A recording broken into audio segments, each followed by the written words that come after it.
Bonjour Charlotte. Bonjour. Bonjour Frédéric. Bonjour. Donc pour notre troisième rendez-vous cette semaine, qu'est-ce que vous avez réservé pour notre émission au cas par cas?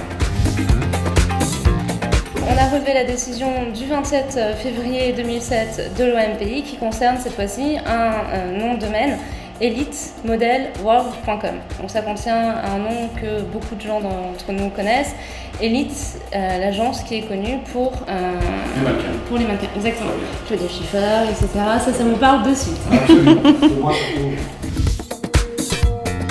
Donc l'agence Elite découvre un nom de domaine, elitemodelworld.com, qui est quasi identique à un nom de domaine dont elle est déjà titulaire, elite-model-world.com, donc il y a seulement un tiret d'écart. Et bien entendu, dans la mesure où le site internet est utilisé pour des services de recrutement de modèles, mais cette fois-ci nus, forcément, ça porte atteinte. Exactement. Pornographique, pour être clair. Donc bien entendu, un tel usage de ce nom de domaine porte atteinte à l'image de prestige de cette société et elle porte plainte auprès de l'OMPI.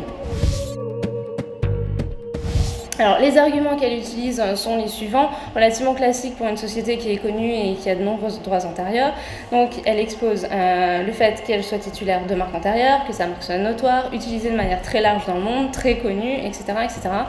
Elle apporte des preuves de cette notoriété en soumettant un sondage d'opinion qui dit qu'environ 63% des personnes interrogées de moins de 25 ans connaissent cette marque, ce qui est quand même relativement important dans ce domaine-là. Oui. Ensuite, en ce qui concerne l'intérêt légitime, bien entendu, cette société n'a pas été autorisée ni par le demandeur ni par l'une de ses filiales à déposer ce nom de domaine.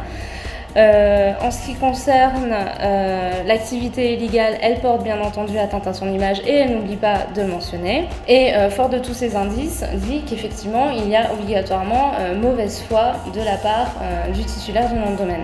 Donc là c'est les énoncés, ça c'est l'énoncé. Ça c'est en ce qui concerne l'argumentation qui a été exposée par la société Elite auprès de l'OMPI. En ce qui concerne la réponse du défendeur, il n'y en a pas, comme c'est souvent le cas dans ce genre de cas. Et on peut maintenant commenter la décision de l'office, qui est la suivante. Elle est bien entendu favorable, heureusement, en tout cas pour Elite. Et l'agence Elite obtient le transfert et l'arrêt surtout en fait, de l'exploitation de ce nom de domaine sous cette forme-là. Donc la décision de l'OMPI n'est pas finalement surprenante et favorable au demandeur. Elle accorde donc le transfert du nom de domaine. Heureusement pour l'agence Elite. Elle retient classiquement la similitude entre la marque et le nom de domaine. Elle retient également la notoriété de l'agence Elite et de ses marques. En revanche, ce qui est intéressant, c'est le point qui porte sur la condition de l'intérêt légitime. Alors bien entendu, l'agence Elite a pu démontrer qu'il n'y avait pas d'intérêt légitime. Mais l'OMPI fait une sorte de petit raccourci et même si elle retient les arguments de la société Elite, elle va plus directement au transfert de ce nom de domaine en disant que le fait de prouver l'activité illégale de ce nom de domaine n'est pas forcément nécessaire. Le fait simplement que ce soit pour une activité de porno-squatting génère l'absence d'intérêt légitime en fait. Donc c'est un critère tout à fait suffisant pour l'OMPI pour lui permettre de prononcer le transfert du nom de domaine. Mais il faut quand même une similitude entre les noms exploités pour qu'il puisse y avoir cette...